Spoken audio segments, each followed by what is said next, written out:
Salut à tous et bienvenue sur Tu savais ça, le rendez-vous des sujets inutiles et donc forcément indispensables.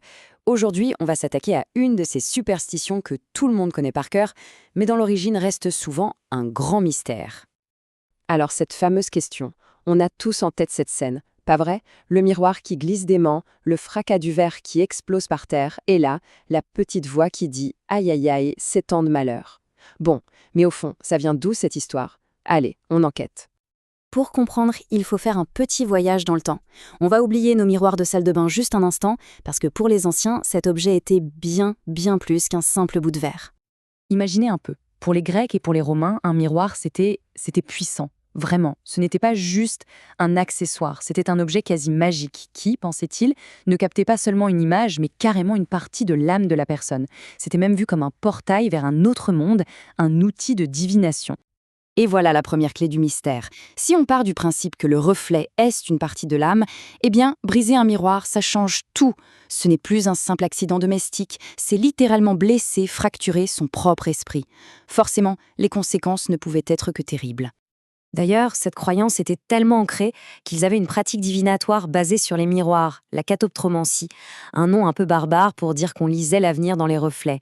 Alors on imagine bien que casser un outil aussi puissant, c'était vu comme le fait de rompre un lien sacré avec son propre destin. D'accord, donc là on a compris pourquoi c'était grave de casser un miroir. Mais pourquoi 7 ans? Pourquoi ce chiffre précis? Eh bien la réponse se trouve, encore une fois, chez les Romains. 7. Pas 6, pas 8. 7. Ce chiffre n'est absolument pas là par hasard. Pour les Romains, il était au cœur même de leur conception de la vie. En fait, ils étaient convaincus que l'existence humaine se déroulait par cycle de 7 ans. Tous les 7 ans, le corps et l'esprit se renouvelaient entièrement. Chaque septennat marquait une nouvelle grande étape de la vie. Et là, tout devient logique.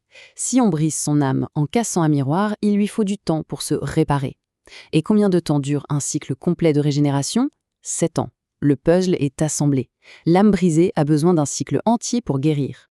Mais attendez, l'histoire ne s'arrête pas là, parce que derrière la magie et les croyances anciennes, il y a aussi une raison beaucoup plus terre à terre. Il faut bien se rendre compte qu'au XVIe siècle, notamment à Venise, où les premiers miroirs de qualité ont été faits, posséder un miroir, c'était un luxe incroyable. Ça coûtait une fortune, l'équivalent de plusieurs années de salaire d'un artisan. C'était un objet rare, précieux et bien sûr, très fragile. On se retrouve donc avec deux histoires qui se rejoignent parfaitement. D'un côté, la peur mystique de l'âme brisée, héritée des Romains. De l'autre, une réalité économique très simple. Casser un miroir, c'était un désastre financier. La superstition des 7 ans de malheur, c'était donc aussi un excellent moyen de s'assurer que tout le monde fasse très attention à cet objet de valeur. Bien sûr, face à une malédiction aussi redoutable, les gens ont cherché des parades. Si par malheur l'accident se produisait, tout n'était pas perdu. Il existait quelques rituels pour essayer d'échapper à la sentence. L'idée générale derrière ces rituels était toujours la même. Il fallait neutraliser le pouvoir maléfique des éclats. On pouvait donc les enterrer très profond, les jeter dans une eau courante pour laver la malchance, ou encore les réduire en poudre. Bref, il fallait se débarrasser de l'objet maudit le plus vite possible. Il faut quand même préciser que cette histoire de 7 ans de malheur, c'est très occidental. Le miroir fascine partout, mais son symbolisme peut changer radicalement d'une culture à l'autre.